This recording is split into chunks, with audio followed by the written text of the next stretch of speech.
Comment parler d'iceberg cryptide et ne pas vous parler de la Belgique? Savez-vous que la cryptozoologie nous vient d'un Belge, le zoologiste Bernard Heuvelmans? Alors dire qu'il l'a inventé, c'est quand même un grand mot, mais ce qui est sûr, c'est qu'il l'a popularisé.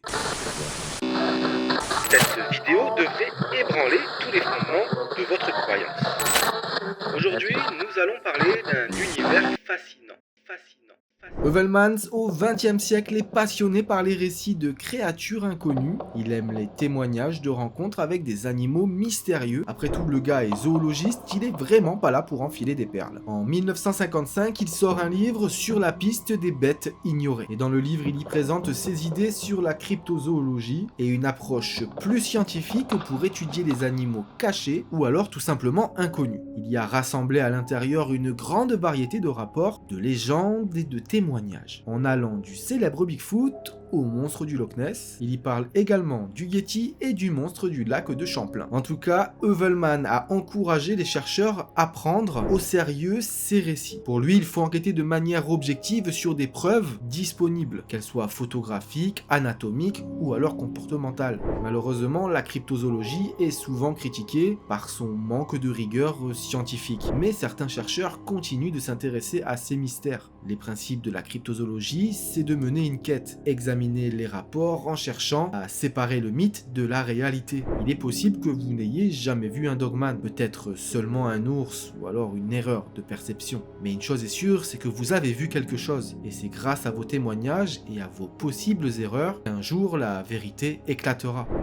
J'ai trouvé un grand nombre de créatures et de légendes en Belgique, et le problème c'est qu'elles ne sont pas si nombreuses en vrai. Je m'explique. Pour que ce soit considéré comme un cryptide, il faut réussir à éloigner le mythe de la réalité. La Belgique regorge de mythes, mais moins de créatures, possiblement réelles. Je pourrais vous parler de lutins, mais également du nain rouge de Mons. Mais il y a aussi les nutons, qui sont eux associés aux païens. L'esprit belge, lui, est très attaché à ces cultures et représente aussi par les nains un esprit très festif. Le nuton, par exemple, est aussi une pratique religieuse, plutôt pré-chrétienne et influencée par les divinités gauloises. Alors, si je fais le tri, je me retrouve avec pas grand-chose. Malheureusement, je peux pas vous faire un iceberg avec si peu de créatures. En tout cas, j'ai vraiment pas réussi à en trouver. Du coup, ce que je vais faire, c'est que je vais me transformer. Je vais me la jouer à la Doc 7.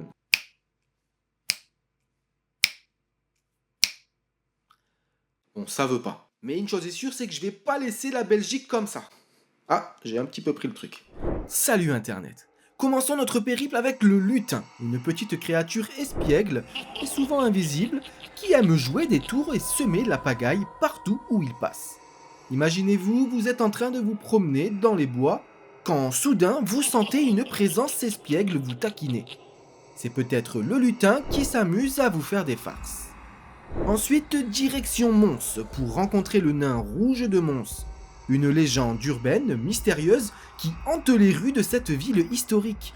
Cette petite créature, souvent considérée comme un présage de malheur, est le protagoniste de nombreux récits palpitants qui vous tiendront en haleine jusqu'à la dernière minute. Ah, et voici maintenant le Nuton, un être légendaire des régions de Flandre et de Wallonie. Imaginez un gardien de la nature aussi talentueux qu'attentionné, veillant sur les forêts et les champs avec une bienveillance toute particulière. Avec son savoir-faire artisanal et son amour pour la nature, le Nuton est une véritable source d'inspiration pour tous ceux qui croient en la magie du monde qui nous entoure.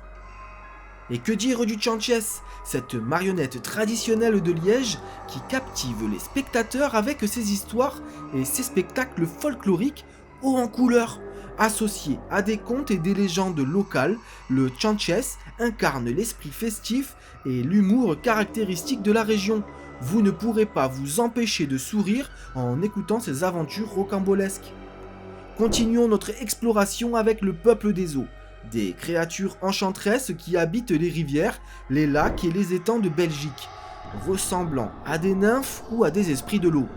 Ils sont associés à la beauté et à la magie des éléments aquatiques. Imaginez-vous en train de vous promener le long d'une rivière paisible, quand soudain vous apercevez une silhouette élégante glissant gracieusement sous la surface. C'est peut-être le peuple des eaux qui vous invite à plonger dans un monde de féerie et d'aventure. Et que dire du Huguet, cette mystérieuse créature des Ardennes belges souvent décrite comme un petit lutin ou gnome, se cachant dans les bois profonds et les vallées secrètes. Le Huguet est un gardien farouche de son habitat naturel.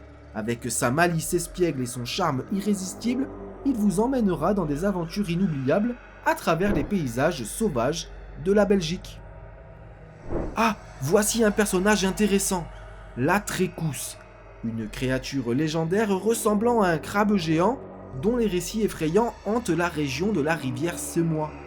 Ou Sémois, excusez-moi, je ne connais pas trop.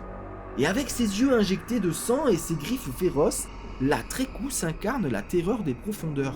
Mais ne vous inquiétez pas, avec un peu de courage et d'audace, vous pourrez peut-être découvrir les mystères cachés sous les eaux troubles de la rivière. La Trécousse est peut-être le cryptide qui manquait à la Belgique. Ah, voici l'ange bois-peur. Des figures du folklore flamand associées à des histoires de farce et des tours joués aux gens. Avec leur esprit malicieux et leurs escapades hilarantes, ils sont les héros de nombreux récits populaires. Vous ne pourrez pas vous empêcher de rire en écoutant leurs aventures loufoques. Et que dire des changelings? J'ai pas compris. Des créatures du folklore européen qui évoquent des histoires d'échange d'enfants par des fées ou des esprits. Ces récits mystérieux soulèvent des questions sur l'identité et la nature de la réalité, mais ne vous inquiétez pas, avec un peu de magie et d'imagination, vous pourrez peut-être percer le mystère de ces étranges créatures. Les gnomes, petites créatures légendaires vivant sous terre, émergent parfois de leur habitat pour jouer des tours aux humains imprudents. Avec leurs esprits farceurs et leur apparence intrigante, ils sont les protagonistes de nombreux contes et légendes, mais ne vous laissez pas tromper par leur petite taille, car derrière chaque gnome se cache une grande dose de malice et d'aventure.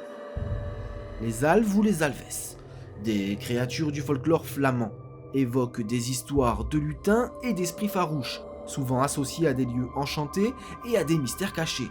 Avec leurs esprits espiègles et leur amour pour les jeux, ils sont les gardiens secrets des forêts et des champs. Les Moss Maiden, des esprits ou des déesses associées à la nature et au marécage, captivent l'imagination avec leur beauté mystique et leur aura envoûtante. Imaginez-vous en train de vous promener à travers un paysage féerique où chaque arbre et chaque rocher semble abriter un secret magique. Le Mad Meg, une figure du folklore flamand souvent décrite comme une femme colérique ou une sorcière, avec son tempérament fougueux et son esprit indomptable. Elle est la protagoniste de nombreux récits de bravoure et de témérité. Ah, voici les Buck Riders, des bandits légendaires du folklore flamand, connus pour leur histoire de vol et de sorcellerie. Avec leurs esprits rusés et leur audace imperturbable, ils sont les héros de nombreuses légendes populaires.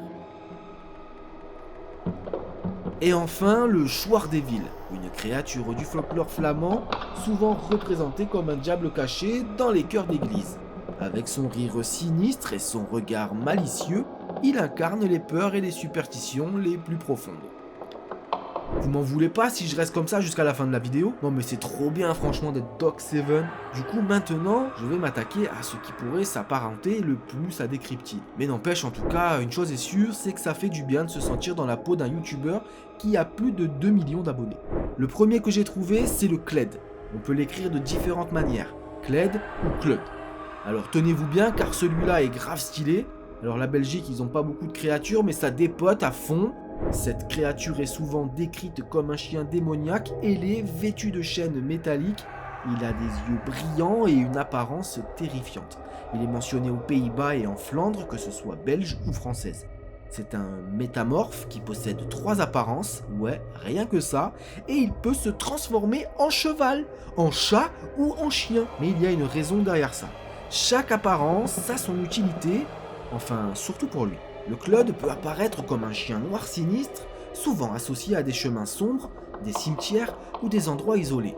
Dans cette forme, il peut poursuivre le voyageur dans la nuit, effrayer les personnes solitaires et parfois même attaquer ceux qui croisent sur son chemin. Le Claude peut également prendre la forme d'autres animaux, tels que des chats, pour tromper et effrayer les gens. Dans ces formes, il peut jouer des tours, semer la confusion ou provoquer des incidents malheureux. Bah ouais, les chats c'est trop mignon. Le chien lui a plus tendance à faire peur comme un prédateur, mais le chat lui, tu te laisses souvent avoir et c'est là qu'il te plante ses griffes. Alors que sous la forme du cheval, le Clud est particulièrement dangereux, car il peut se présenter comme un cheval errant dans la campagne. Il est connu pour tromper les gens, en particulier les garçons d'écurie, en offrant de les monter. Cependant, une fois qu'ils sont montés sur son dos, le Clud les emporte vers des endroits dangereux, comme des fossés, des marécages, ou alors carrément des précipices, causant souvent leur mort. En résumé, quelle que soit la forme qu'il prend, le Clud est connu pour être une créature malicieuse et dangereuse, capable de causer des ennuis et même la mort à ceux qui ont le malheur de croiser son chemin. Bon, celui-ci, c'est le Grand Glouton. Bon, en vrai, c'est plus une créature de folklore belge, mais il y a beaucoup de similitudes avec les ogres et les trolls. Après, moi, j'y peux rien si vous avez un folklore de dingue. On n'arrive plus trop à dissocier le vrai du faux, et il ne faut pas le confondre avec le vrai glouton, un animal disparu en Belgique depuis la préhistoire. Ils font partie de la famille du blaireau et de la fouine. Il en reste très peu en Europe et en 2017, 2 bébés sont nés dans un parc en Belgique, au domaine des grottes de Han. Et c'est le seul parc belge à présenter cette espèce rare. Et comme Doc Seven, je m'éparpille un peu trop. Bon, j'y peux rien moi, mais c'est trop cool de vous faire découvrir des choses comme ça, et d'avoir 2 millions d'abonnés. Bon, revenons à notre grand glouton. Bien que les détails sur ses caractéristiques physiques et ses comportements puissent varier selon les récits, le grand glouton est généralement associé à la gloutonnerie. Ah bon? Et à un appétit insatiable pour la nourriture, les richesses ou même les âmes. Certains récits le décrivent comme une créature immense et effrayante, capable de dévorer tout ce qui se trouve sur son chemin, tandis que d'autres le représentent comme une entité plus subtile, mais non moins dangereuse, qui attire les gens dans ses griffes avec des promesses trompeuses. Il pourrait avoir des crocs acérés et des griffes tranchantes. Il est dit aussi qu'il aurait une peau écailleuse, mais surtout un regard hypnotisant capable de capturer l'attention de ses victimes et de les attirer dans ses griffes. Cette capacité à manipuler les autres contribue à son caractère maléfique. Bon, et bien voilà, je sors de la peau de Doc Seven et les 2 millions d'abonnés avec. Arrête la drogue! Mais ça, c'est pas grave car je vous ai vous. Si tu es belge ou que j'ai oublié ou fait des erreurs, je m'en excuse. Mais surtout, n'hésitez pas à me le dire en commentaire pour que je puisse me rattraper dans une prochaine vidéo. N'oubliez pas que nous sommes là pour en apprendre un petit peu plus chaque jour. À bientôt, ciao!